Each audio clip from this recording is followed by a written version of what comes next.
माझ्या जॉबमुळे मला काही वेळ कामासाठी तेव्हा बाहेरगावी जावं लागत होतं. मिळेल तसं तेथील ठिकाणावर लॉजवर जाऊन मी तिथे करत होतो आणि सोबत काकूसोबत ही चॅटिंग सुरूच असायची आणि व्हिडिओ कॉलवर दाखवादाखवी चालूच असायची. पण तिची गरमी तिचा नवरा काही नीट उतरवू शकत नव्हता. सकाळ संध्याकाळ रोज बोलणं सुरू असायचं आणि यातच होळी होती. म्हणून मी सुट्टी घेऊन परत घरी जाण्याचा अर्ज टाकला आणि माझ्या कामाच्या चांगल्या प्रदर्शनामुळे मला अर्ज मंजूरही झाला. मी ठरवलं होतं काकाकडे राहूनच घरी जाऊया आणि मी काकाला कॉल करून स्टेशनवर घ्यायला बोलवलं. तो आला पण आणि मी येणार आहे याची काकूला मुद्दाम माहिती दिली नव्हती आणि मी घरी आलो. तिने मला पाहताच आनंदी होऊन मला विचारले, बरं झालं तू आलास, आता काही टेन्शन नाही मला.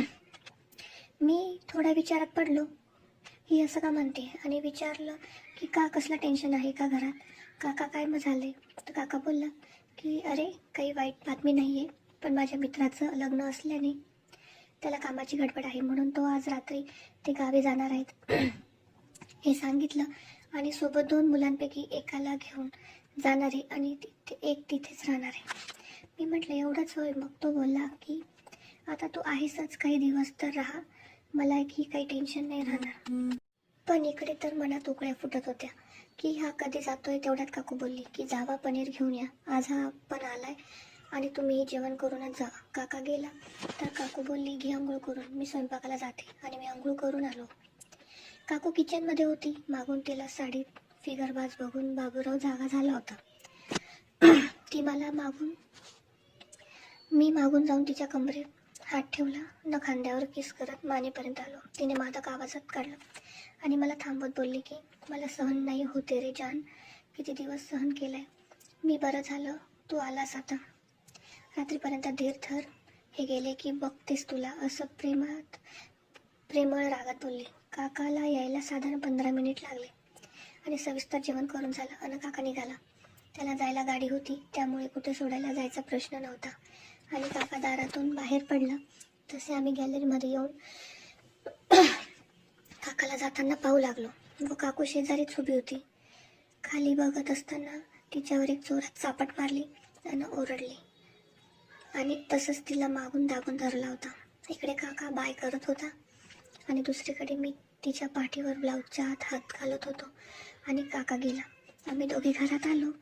मी तिला बोललो की मुलगा झोपलाय का बघ आणि भाजी तिखट असल्यामुळे काही गोड खायला आण आणि बेडरूमला ये. पण बराच वेळ झाला ती आली नाही. परत मी पाहायला गेलो तर ती दुधाचं भांडं साफ करत होती आणि बोलली की हे ठेवताच थोडं दूध सांडलंय, चालत साफ करून. आणि मी म्हटलं ठीक आहे. व मुलगा कुठेतरी बोलला की झोपला त्याच्या बेडरूममध्ये. मी फ्रीजकडे गेलो, पाहिलं तर कॅडबरी होती. मी घेतली न त्याच्या बेडचा दरवाजा लॉक करून आलो. तेवढ्यात मागून काकू आली न बोलली की चला आता माझ्या पिल्लू. मी तिथंच कॅडबरी एक साईडने तिच्या तोंडात ठेवून तिला उचलून बेडरूममध्ये गेलो. सलग 5 मिनिट किस करत तिचे केस मोकळे सोडले न तिने माझ्या शॉर्ट्समध्ये हात टाकला न बोलली किती दिवस झाले याला हात लावून, आज तू मला रात्रभर कर. मी मुद्दाम म्हटलं काय करू. ती म्हणाली की ते. मी म्हटलं काय ते बोल डायरेक्ट. तर म्हणाले की ठोक मला आज रात्रभर, ही पाजर ती मला शांत कर. ती खूप उतावेळ झाली होती. मी म्हटलं असं नाही, नवीन साडी नेसून तयार हो, आंघोळ वगैरे करून ये. ती बोलली ठीक आहे आणि मस्करीत गोट्या कुस्करल्या आणि बोलली बस 10 मिनिट बाहेर आवाज देते. मी TV लावून बसलो बघत. 10 मिनिटांनी आवाज दिला आतून की अहो या आता. मी गेलो. मस्त बेडरूम दरवळत होता आणि तिने हिरव्या रंगाची साडी नेसली होती. ते बघून मी तिच्या जवळ गेलो न छातीवर हात ठेवला. तिने आतमध्ये काही घातलं नसल्यानं जाणवलं तर म्हणाली की मी छोटे कपडे नाही घातले आणि मी बसलो आणि तिला माझ्यावर घेतलं तर तिने शर्ट काढला, नंतर शॉर्ट्स काढला आणि ताटलेला बघून माझा होठ चावला न खाली बसली आणि पहिल्याच दमात अख्खा हात घेतला. माझा तर अंगावर काटा आला. खूप वेळ चोखल्यानंतर मी म्हटलं बास की ग. तर म्हणते तुझ्या काकांचा एवढं लहान आहे की हात लावायचा मूड होत नाही, तर तोंडात तर लांबच गप्प राहा आणि चोखू दे. मी म्हटलं निघेल असं असेल तर माझं. तेव्हा ती म्हणते निघू दे, तुझ्याकडे जास्त वेळ टिकायच्या परदेशी गोळ्या आहेत हे सांगितलं होतं तू मला. मी म्हटलं काकू निघतंय माझं, आणि पहिल्या प्रेशरला निघालं माझं. तिने सगळं चाटत पुसत पिऊन घेतलं. मी तिला उठवलं आणि बॉलवर ताव घेतला. कचाकच दाबत होतो. मी ओरडू लागली, ती जानू हळू रे, आणि मूडमध्ये ब्लाऊज फाडून फेकला आणि साडी पण काढून टाकली आणि म्हणती मरू दे तिकडं, तुझ्यासमोर त्यांची काही किंमत नाही. तशीच वर ओढलं आणि तिच्या चिमण्यावर आलो आणि हात फिरवला. ती आखडली. मी जीभ फिरवली आणि आत टाकली. ती विव्हळली. मी खूप वेळ चाटत असताना आतून श्राव जोरात वाहू लागला आणि मी 2 बोटं आत टाकली. लगेच कळलं की खूप टाईट आहे अजूनही, आणि तिच्या इच्छा अनावर होऊन ती झटपट रडत बोलली, घाल ना आत. आता नाही राहत. चोखून ओला झालेला बाबूराव आणि तिची पाजाची चिमणी जवळ आली आणि तिच्यावर ठेवला आणि घासला आणि हळूहळू आत सारला. तर म्हणाले की काकापेक्षा तरी मोठाच आहे तुझा, जरा हळू आत घाल. मी कसला ऐकतोय हे ऐकून एक कल्पना लगेच डोक्यात आली की एकच धक्क्यात आत सारायचं आणि हिला ओरडायलाच लावायची. मी मुद्दाम हो बोललो आणि एकच जोरात धक्का दिला. तिने सगळे नग पाठीत रुतून मला जवळ ओढून खूप जोरात ओरडली, कर जोरात. आता एवढ्या जोरात घातलाय तर तिच्या डोळ्यातच पाणी होतं. मी म्हटलं आणि आत बाहेर सुरू झालं. तशी ती किंचाळत आली. ती म्हणाली माझं निघणार आहे. म्हटलं सोडा, मी सुरू ठेवणार आहे, आणि तिने सोडलं. पूर्ण पाणी उडत होतं आणि आता ती एन्जॉय करत होती. मी म्हटलं सोडतो आता मी पण, कारण मला तिचं 2 मुलांनंतरचं ऑपरेशनचं झालं हे माहीत होतं आणि सगळं पाणी हात सोडलं नसतंच पडून राहिलो आणि मी तिच्या घामाच्या अंगावर पडून होतो सगळंच करून. आणि आता रात्रीच फक्त 11 वाजले होते. मी बाबूराव बाहेर काढला आणि तिच्यातून पाणी बाहेर ओघळत आलं आणि तिच्यावर एक फुल जोरात चापट मारली. ती ओरडली. रात्रीच्या 11ला एक कट काढून मोकळा होतो आता, आणि पण चांगलं केल्याने शांत झाली होती. मी उठलो आणि माझा स्टॅमिना वाढवायची गोळी घेतली, कारण माझ्याकडे आता पूर्ण 4 दिवस 3 रात्री होत्या. काकू वॉशरूमला जाऊन धुवून येऊन मोबाईल बघत बसले. मी उठून तिच्या पायात गेलो आणि गाऊनवर गेला व चाटू लागलो. काकूची चिमणी चाटली की ती सैरभैर होती. मी 5 मिनिट चाटली. सगळं माझ्या तोंडावर आलं. ती ओशाळली आणि सॉरी म्हणाली. मी म्हटलं असू दे. मी आता तिला उचलून कडेवर घेतलं आणि तसाच आत टाकून तिला उडवायला लागलो.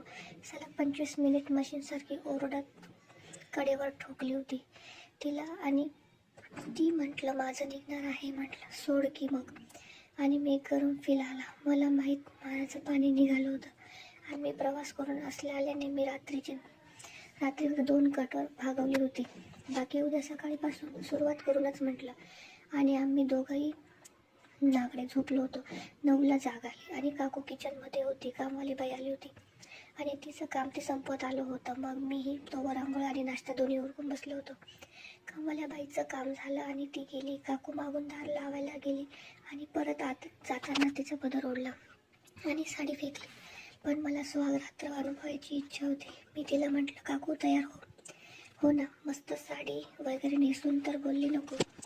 आता मी म्हटलं प्लीज. तर ठीक आहे बोलली आणि गेली आवरायला. पण ना जाणे लगेच बाहेर आली आणि म्हणाली शॉपिंगला जाऊ आणि नवीन साडी घेऊ. म्हटलं ठीक आहे. काका जाताना कारने गेला याचा अर्थ बाईक घरीच होती. काकूने मस्त लाल काळ्या रंगाची साधी साडी नेसली, पण तिचा फिगर एखादी हिरोईन सारखाच होता. सेम म्हणून तिला कुठली साडी कडक दिसते. आणि कमरेच्या खाली नेसणं म्हणजे 4 जणांचा भक्ताच उठवणं असं आहे. मी आणि काकू बाईकवर बसून निघालो आणि जवळच्या एका कॉस्मेटिकच्या दुकानात आलो. तिथे नवीन कानातले, गळ्यातले, बांगड्या, बरंच काय काय घेतलं. आता उतरली होती साडी तर परत बाईकवर बसताना मला म्हणाली की एक ना, मला आत हात टाकायचा आहे तुझ्या पॅन्टमध्ये. मी म्हटलं आत्ता? ती म्हणाली हो. म्हटलं कोणी बघेल रस्त्यावर, पण दुकानाच्या आधी हात काढून घ्यायचा. ती खुश होऊन हो बोलली आणि मी उतरून जवळच एक पोळीत जाऊन बेल्टची एक लूजनेस वाढवली आणि मी बाईकवर घेऊन बसलो.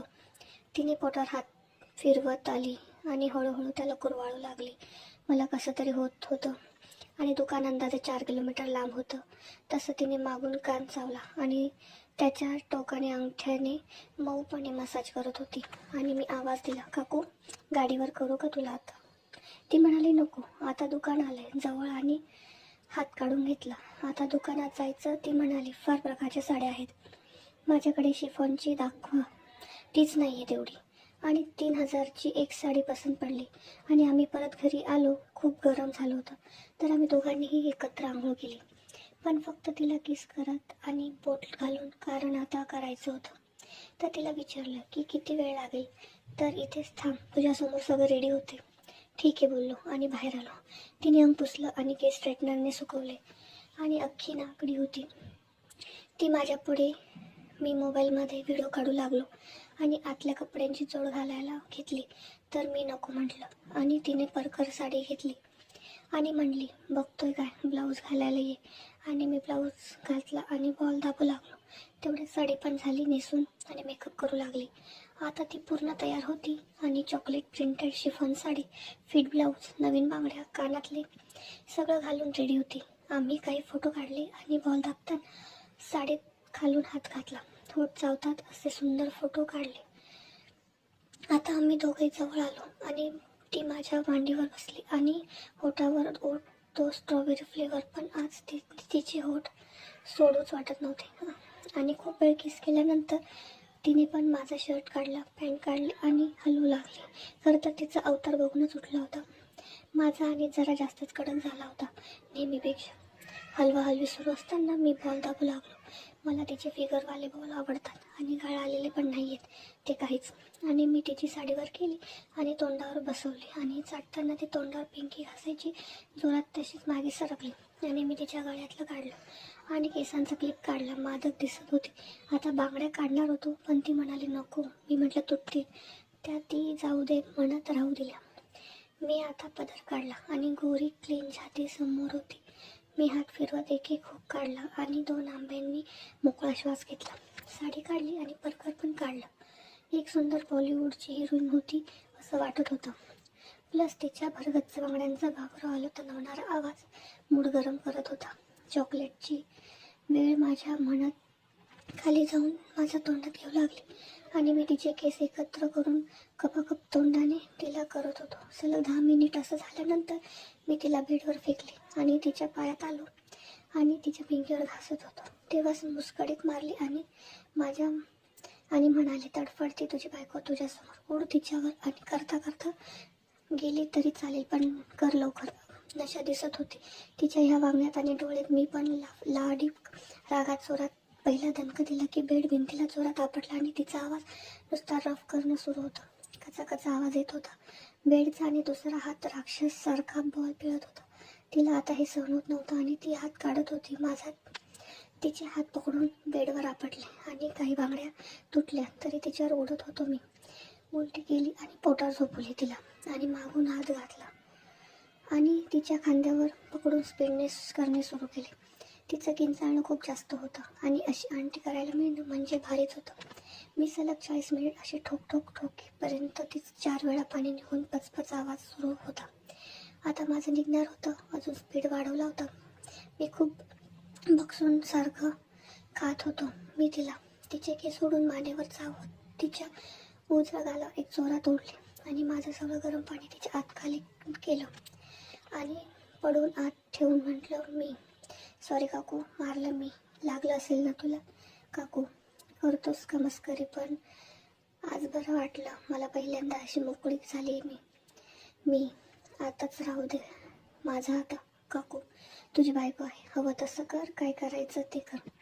दुपार झाली आणि 1 वाजेपर्यंत आम्ही दोघेही असेच बाबर आत ठेवून पडलो होतो. पुढे एक सरप्राईज आणलं होतं.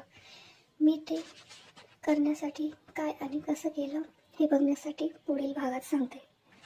तुम्हाला व्हिडिओ आवडत असतील तर माझ्या चॅनलला सबस्क्राईब करा, लाईक करा आणि शेअर करा. पुढील भागासाठी स्टे ट्यून.